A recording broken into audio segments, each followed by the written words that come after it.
Hello, everyone. My name is Shalom BAKO. I am the Chief Executive Officer and Portfolio Manager at Sub-Saharan Group. Um, we are a U.S. company. Our headquarters is based in the United States, but we also operate on the African continent. And today I'm going to be talking primarily about doing business in Africa and some of our experiences and my experience so far doing business in Africa.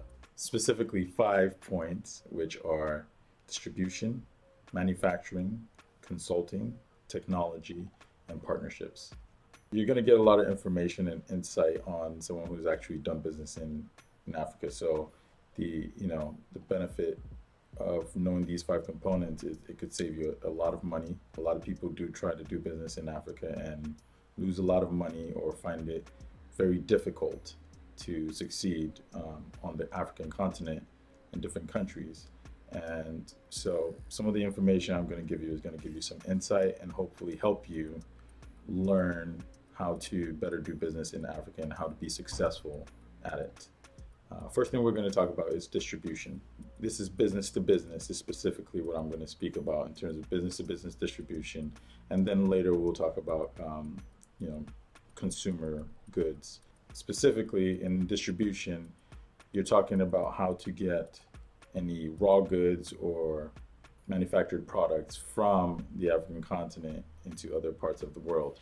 Now, we are involved in agriculture specifically, so we distribute agricultural goods from West Africa to other continents such as Latin America and North America.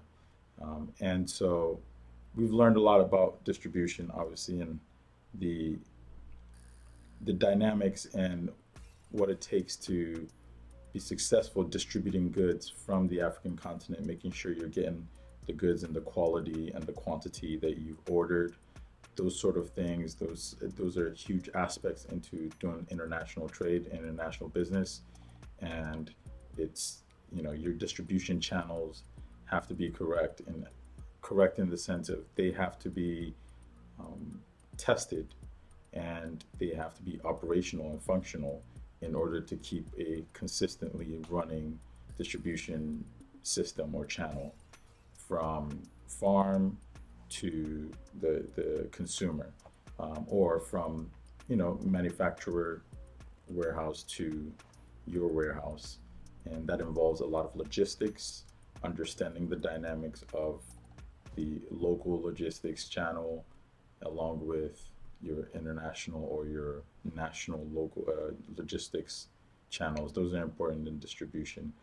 We distribute agricultural commodities, specifically items like hibiscus and ginger, coconut oil, and sesame seeds, gum arabic. I'd say the main focus, the main 5 commodities that we uh, focus on.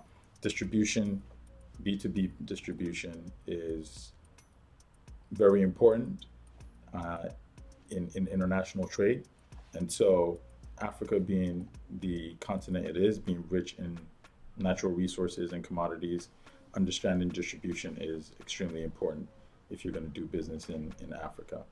Along those lines, manufacturing is another aspect of doing business in Africa that has a lot of huge potential and great opportunity.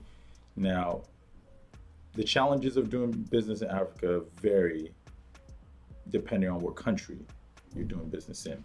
I do business in Ghana and in Nigeria. Those are the main 2 countries, along with countries like Benin, Niger, Togo, countries along the West African, the Sub-Saharan channel is where we focus and where I have experience doing business. When you talk about manufacturing, there's a lot of raw goods and raw commodities and raw materials which are bought by companies internationally and manufactured in other countries, such as Italy, Germany, all across the world. Our raw commodities are taken and sent and manufactured elsewhere. But the African continent has huge opportunities for manufacturing if you're willing to invest the time and the resources necessary. and it has a lot of upside.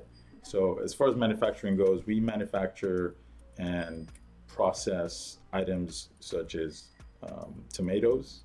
So in areas such as Jos, which is in kind of the middle belt of Nigeria, we have a lot of farms there that farm tomatoes. We also process and manufacture them for retail in the same state.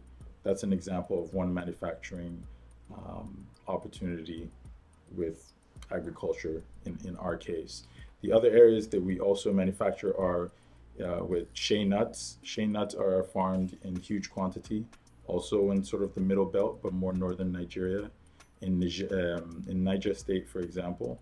And we turn those into commodity products like this, which is whipped shea butter. So we take the shea nuts, and we have some manufacturing in northern Nigeria, in Niger State, in Kaduna, where we've begun manufacturing products and that we then export. So beyond just the raw goods, there are tons of opportunities. The raw goods are great distribution wise, but there's huge opportunity for manufacturing. So again, this is from shea nuts, which are farmed, and we also manufacture and process them in Nigeria and then get them ready for export, which again, the distribution still comes into play because you have to understand where the product's going, how it needs to be packaged.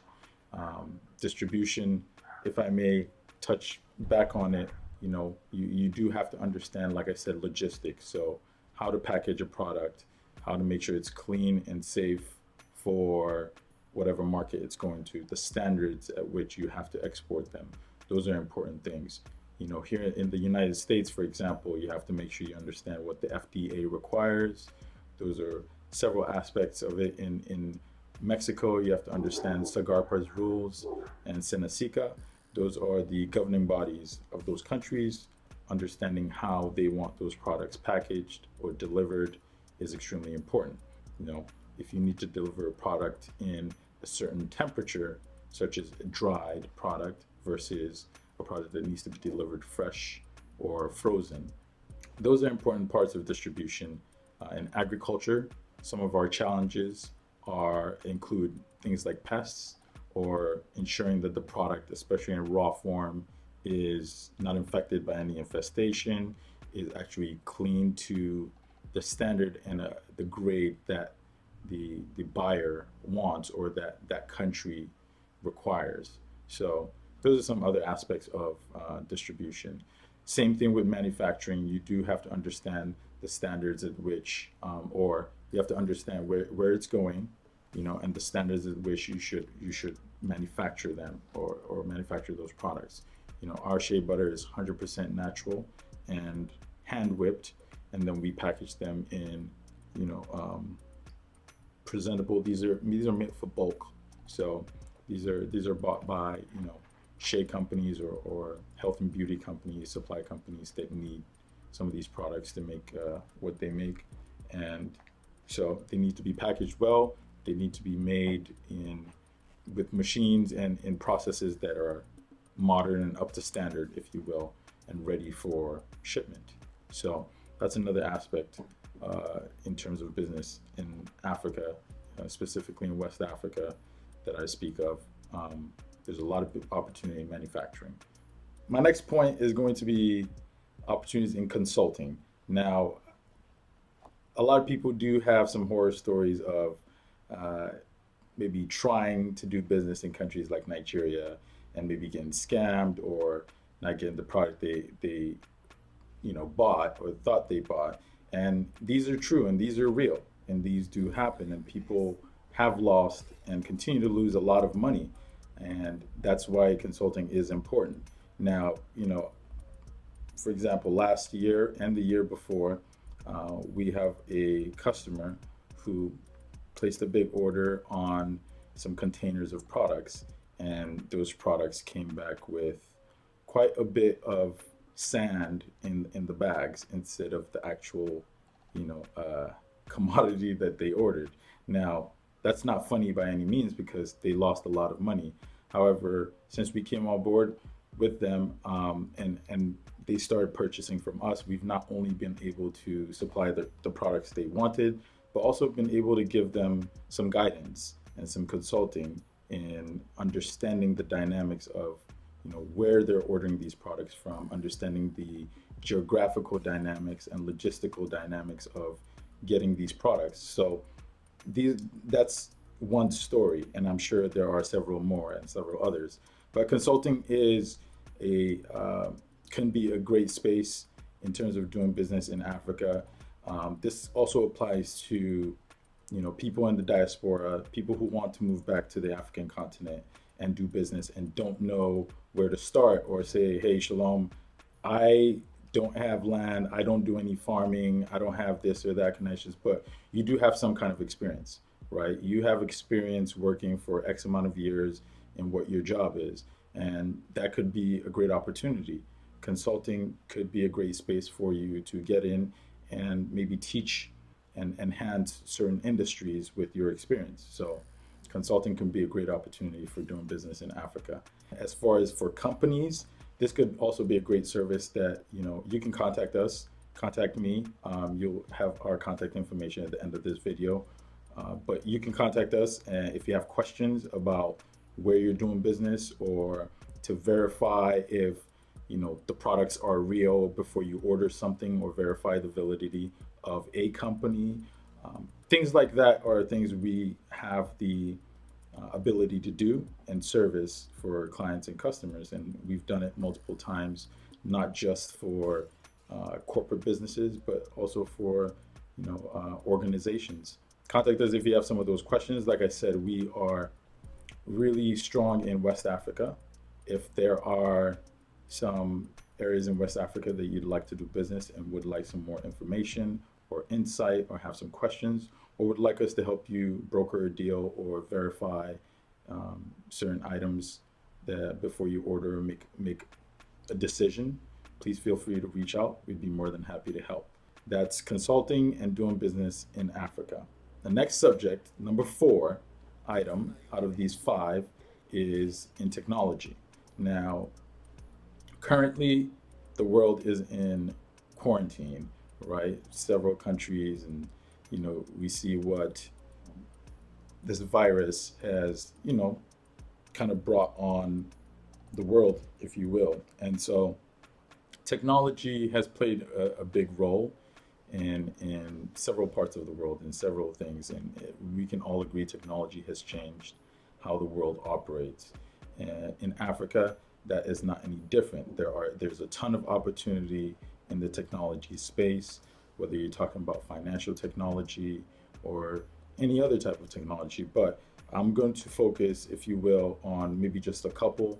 I will speak on financial technology from, real world, examples, meaning current day examples. So right now, you have countries like Nigeria where things are shut down, and there's been huge frantic, chaos, if you will, in certain areas, especially at the beginning of the lockdown, where it's such a cash economy that it's hard to close banks down or get, not have so many people crowded at ATMs just to withdraw money, or crowded at the bank to withdraw money to make sure they can sustain themselves. When you have places in the West, like in the United States, where everyone already has a card and can use credit cards or debit cards, order things online, that's normal to that society. When in certain countries, that's still not as much of a norm as it is in other countries. So financial technology right now could be a huge opportunity for companies who are in the fintech space and can service the Nigerian community in a way that would be efficient, for people. So whether that's banks, online banking, online banks, those exist where they're specifically just online, transfers, money transfers. There's huge opportunities in financial technology. And so that's a space that you might want to explore if you're maybe in the banking industry and thinking about doing business in Africa. So yeah, that's just one example. The other space that I know is, or I see as a huge opportunity in technology in Africa is in gaming. The gaming industry has a huge opportunity to expand its reach quite far beyond what it currently is in Africa. You have a huge population of people who can be very much entertained and engaged in you know these online spaces in gaming and in sports and leisure activities like that. So that's a huge opportunity for you know gaming companies, development companies who want to expand into Africa. I think you have a good opportunity there. And when you talk about technology, again, it's not just in, let's say, in industries like gaming or finance. There's huge opportunity in the service of technology.